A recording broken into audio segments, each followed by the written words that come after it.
I have spent a total of about 6 months living in Phnom Penh.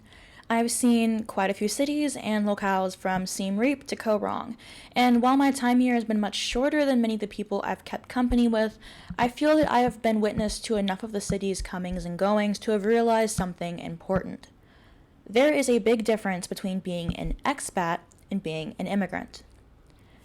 As an American, I have the privilege of being able to show up here without applying for a visa ahead of time. Visa on arrival or other schemes wherein if you come from the right country you can essentially enter a country without proof of funds or accommodation is offered primarily to American, Australian, British, and other Western passport holders. English is relatively well known in any area tourists are familiar with, and even if the person doesn't know English, there is an obvious effort to bridge the language barrier. Many signs and menus are in English, and apps, ATMs, and other services are all offered in English alongside the native tongue of Khmer. There is an effort to draw in and keep expats as customers, renters, and inventors, because expats bring with them money. Money which is sorely needed to keep many people afloat. Labor here is notoriously cheap, while actual goods may not be, which makes the way that foreign labor is valued especially egregious. It's understandable that English language teachers are paid more than native English language teachers. They bring with them an innate understanding of the language, a neutral accent, and typically a cultural exchange that can be helpful, especially when English mastery can provide an escape from poverty and is a requirement for higher paid work. However, when I was working as a teacher here, one of my coworkers from South Africa, who had mastered the Khmer language and lived here for over 10 years, told me how much she got paid, and it was far less than I'd started with as a far younger and less experienced teacher. What was the difference between myself and her? Quite simply, the perception of choice. An expat is someone who lives in a foreign country not because their own is ailing or worse, but because they want to, while an immigrant is an individual seeking a better life with an implication of a lack of choice. What's the difference between expat and immigrant? Hello, let me answer this from my bed. An expat is typically someone who's moved temporarily to another country for work with the intention of moving back to where they moved from. An immigrant is typically someone who's moved with the intention of staying indefinitely. However, expat has taken this additional connotation of privilege where you are typically a white person moving to another country to soak up all the experiences that you were afforded with your privilege, whereas immigrant has a more negative connotation where you are there to take the resources of that country that you've moved to. I am one of those people that uses both hashtag expat and immigrant. That is just so that I can tell the algorithm to show my content to various people. I am an immigrant to Germany, for example. One comment left on the article, Sustainable Food and Privilege, Why is Green Always White and Male and Upper Class, gets right to the crux of this issue. They write, "It reminds me of the bike to work movement.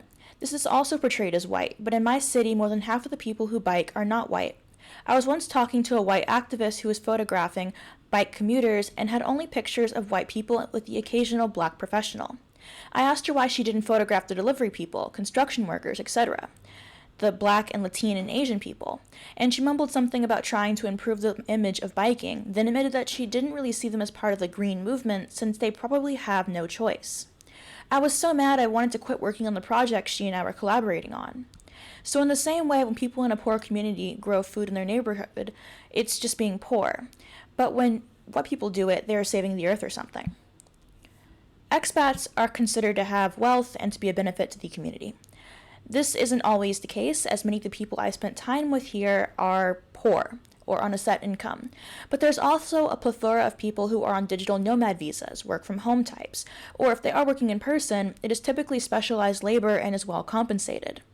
And what do they do with that money? It goes into the construction of endless luxury condos and apartments, the creation of new restaurants that cater to Western tastes. It encourages gentrification and the continued exploitation of labor. Poor expats tend to work at bars or hostels, getting paid in bar tabs and free room and board. Unless they keep a very tight leash on their budget and savings, it becomes very easy to get trapped in a position or in a well of debt, especially when the hours expected are odd and cater to the predilections of other expats. For example, at one of the hostels I stayed at, the work was technically easy as it was just hosting bar games and welcoming guests, but it was an all-day job, and with no other sources of income on the island and nowhere else to buy food, each month the bar tab would overtake any potential earnings. This is fine as long as you're happy, but the moment you want to leave, it becomes impossible to earn money to get on your feet or to buy a ticket home. Immigrants have a different experience. Let's talk about racism in language, specifically the words expat and immigrant. The OED defines expat as someone who lives outside their native country, while an immigrant is somebody who lives permanently in a foreign country. So semantically, the two words are incredibly close. However, where they differ is in their usage. I ran a quick corpus check to see which adjectives are typically used before each word. Here are the geographical adjectives that made the top 20 from most frequent to least frequent. As you can see, we typically use the word expat to describe people from richer, predominantly white countries. So American and British expat are by far the most common terms. And note that Lebanese expat, all 11 instances were from Singaporean websites. And 8 of the instances of the phrase African expat were from African websites. Out of 1.9 billion words in the corpus, there were only 3 instances of the Western media using the terms African expat. Here are the geographical adjectives that go with immigrant. Interestingly, 110 instances of the phrase Irish immigrant came from Irish websites, suggesting Irish people are happier referring to themselves as immigrants than Brits or Americans. It's more of a mixed bag here, but you'll notice if we want to describe somebody from a poorer country or from a country that is not predominantly white, we don't use expat, we use immigrant. You could argue that this isn't necessarily a problem, but where this gets interesting is when we look at the other adjectives that are used with expat and immigrant. All of the adjectives used before the predominantly white expats are either neutral or positive. Unsurprisingly, there are a lot more negative terms used with the word immigrant. So next time you go to call somebody an expat or an immigrant, ask yourself, why did you choose that word and not the other one? Cambodia is a developing country surrounded by countries with a large socioeconomic spectrum, meaning that there are people willing to come here for jobs with below average pay because at least it's a job, and it may very well pay more than what's being offered back home. Human trafficking is an ongoing problem here, not just in the capital, but in border towns that seek to cater to rich Chinese tourists via the proliferation of casinos and other luxuries. The authorities are aware of these issues, but often do little to address them. Bribery is rampant, and the police meant to investigate them are either paid off or do not have access to enough resources to actually do anything. These scams target Africans, Chinese, Malay, and Filipino individuals and have the funds to target charities who intend to help them. As reported by The Guardian, over the past 18 months, casinos, dormitory blocks, luxury hotels, and remote office complexes across Cambodia and the wider region, many linked to powerful political figures, have become host to criminal operations running crypto, investment, and gaming scams. People from all over the world are lured by the promise of work, then forced to defraud strangers with threats of beatings, torture, and electrocution should they not comply. Initial calls for help triggered a handful of rescues, but as time went on, Cambodian authorities began dismissing reports of trafficking and detention as labor disputes. The treatment of people by the government, depending on if they are viewed as an expat or an immigrant, is not the only major difference between the two. Expats also play a role in exploitation of the countries they reside in, not just with general labor, but centering specifically on the sex trade. Okay, we seriously need to talk about the passport bros movement. If you haven't come across this term yet, it refers to a breed of men, mostly from the US and the UK, who roam countries in South America, Southeast Asia, and Eastern Europe in search of traditional women. Why do they do that? Well, because they claim that Western women have been corrupted by feminism, have impossibly high standards, and aren't feminine enough. Which translates from bro speak to I'm upset that women here no longer need me to survive and I have to try to be a decent human being in order to date or be in a relationship. Now, as someone who was born and raised in one of the countries these passport bros consider to be a fertile land full of submissive and traditional women, I certainly have lots to say on this topic. And first of all, these men are hypocrites because for all their talk about the importance of traditional values, they certainly don't have any themselves. Case in point, this is the most popular passport bro on this platform who goes by the nickname of Digital Bromad. And his entire online persona is just showing off women who he pays for and presumably sleeps with while partying and enjoying a lavish lifestyle. And if you look at all the forums and pages and channels dedicated to the passport bro community, and yes, there is already plenty of them, you will find just more of the same. These men aren't interested in finding a traditional woman, they just fetishize, hypersexualize and stereotype women from developing countries and essentially leverage global economic inequality for their own personal gain. Which brings me to my next point. The term passport bro might be new, but this is hardly a new way of thinking. What you see right here is a part of an article published in GQ in the 1990s describing the Western man's fantasy of the Asian women. You can pause to read the whole thing, but it essentially implies that Asian women are fun and uncomplicated and they don't insist on being treated like a person, which makes them perfect for a Western man tired with those angry feminists. Well, clearly not much has changed in the last 3 decades, because passport bros are once again reinforcing all these disgusting and reductive stereotypes that imply Asian women, but also South American women and Slavic women aren't people. No, in their eyes, we're just submissive and dutiful and always sexually available blow-up dolls. And obviously, this is all a pile of bullshit, but unfortunately, it also leads to overprevalence of certain ethnicities in corn, the mail-order bride industry, and large-scale sexual violence and exploitation. And yes, the existence of passport bros and the stereotypes they perpetuate contribute to all of that. I would be remiss in not noting the gender divide here. Few women move here alone, typically for well-paid jobs and while married or in a couple. Those who do move alone are usually teachers and do not stay here long-term. As noted by Mercer, women make up a paltry 14% of the expatriate workforce globally. The overwhelming majority of expats are single men who make up the market that sustains much of the city. The red light district is sprawling and large, and because flesh is cheap, the purchase of multiple women at a time is often used as a way to flaunt wealth or power, or to have fun while on vacation or in retirement. I returned to Phnom Penh to finish up my degree online without having to work. After a preemptive graduation trip with a friend to Japan, I came back and promptly got a room for rent in an area I was familiar with, the Riverside area. I was aware the last time that I was here that the street was a lady bar street. The woman who took me under her wing when I was here last year had explained on various occasions how they operated, how the women made money or got out of tricky situations, but it didn't really sink in how grimy it all was until I moved into one of those bars.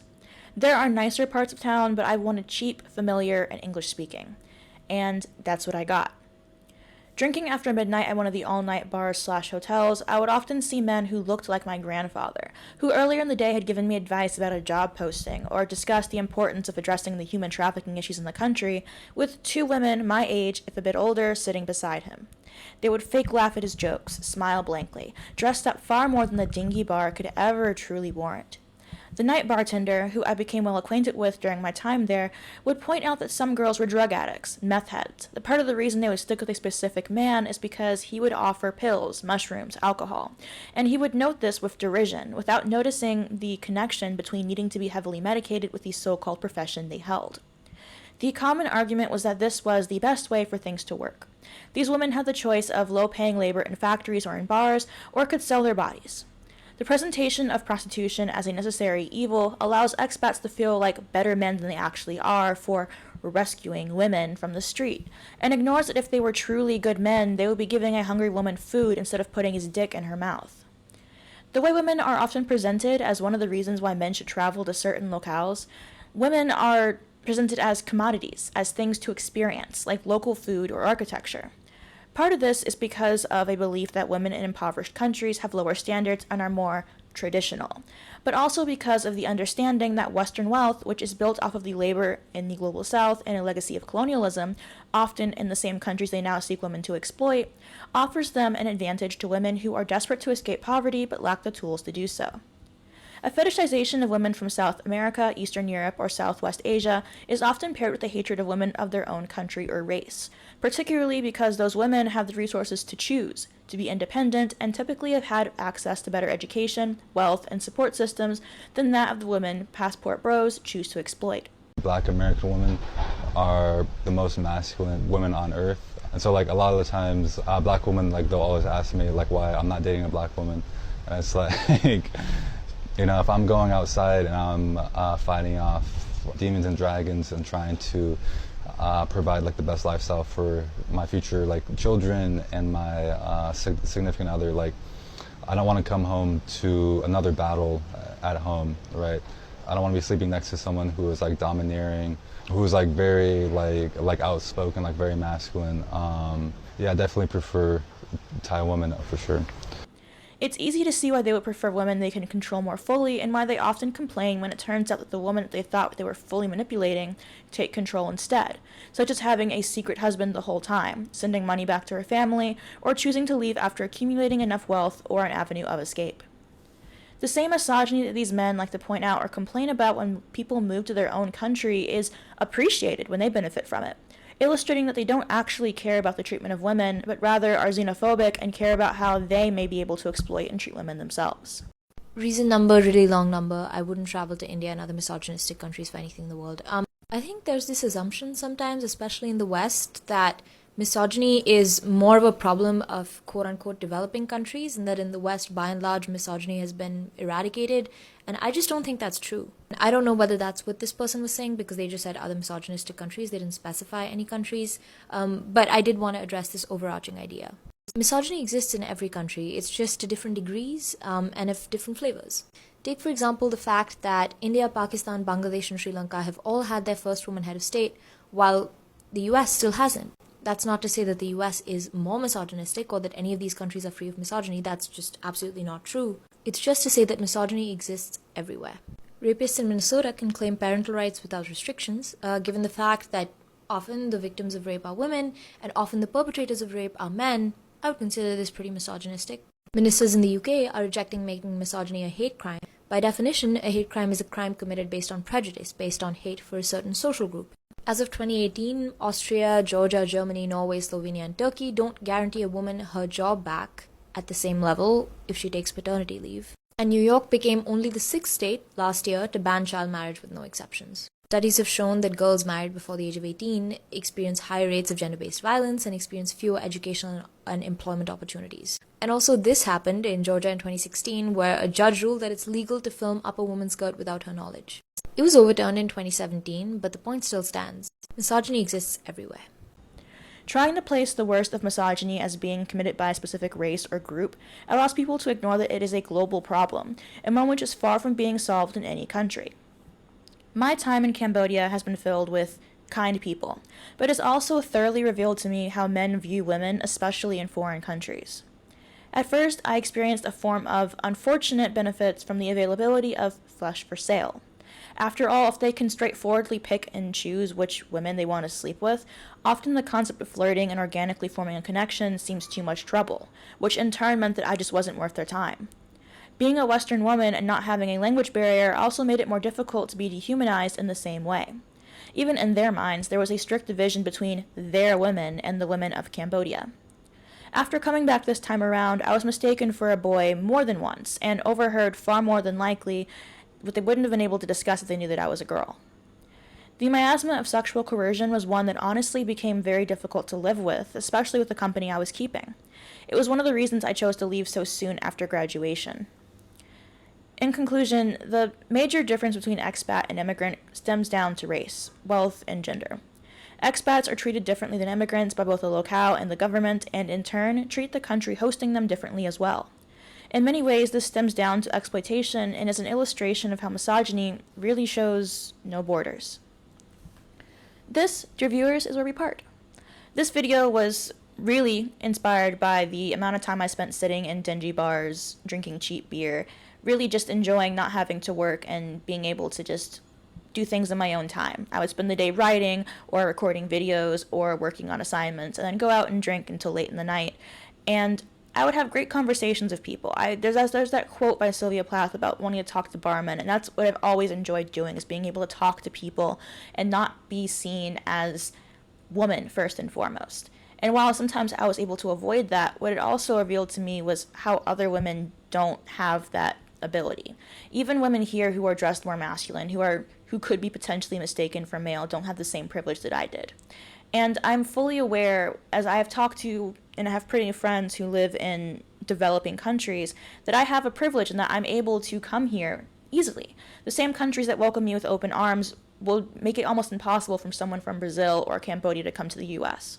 I could literally go to South America and, without any money or proof of anything, go get a job to work as a teacher in Uruguay or Ecuador or something and border hop. And that's what plenty of people do in Southeast Asia as well. And even though I wouldn't be bringing money, even though I would be a poor traveler, I really would be an immigrant, I would still be treated as an expat, at least because of my passport. Now, that's not always the case. Race does play a major role, and I'm aware that I am a light-skinned biracial woman, and that means that I also have some benefit in that even here, like my coworker that I mentioned before was dark-skinned, and she was treated differently than I was. And the correlation of gender and race is also another thing. There are plenty of black guys who live here and have a bunch of Asian girlfriends because they can afford to pay for it, and the women really don't care what race you are because it's just a matter of putting food on the table and sending money home to their parents. It's all a very depressing thing to witness, and I think that's why Southeast Asia is a bit easier to do either as a couple, with a friend, or short term. I don't think that I would recommend living in Cambodia long term. I think it was good for me to be able to focus on school and to have an opportunity to try teaching. But even with the kindness of the people here, even with the good times, there's just so much that's just distasteful that you can't do anything about, and it's really, really awful.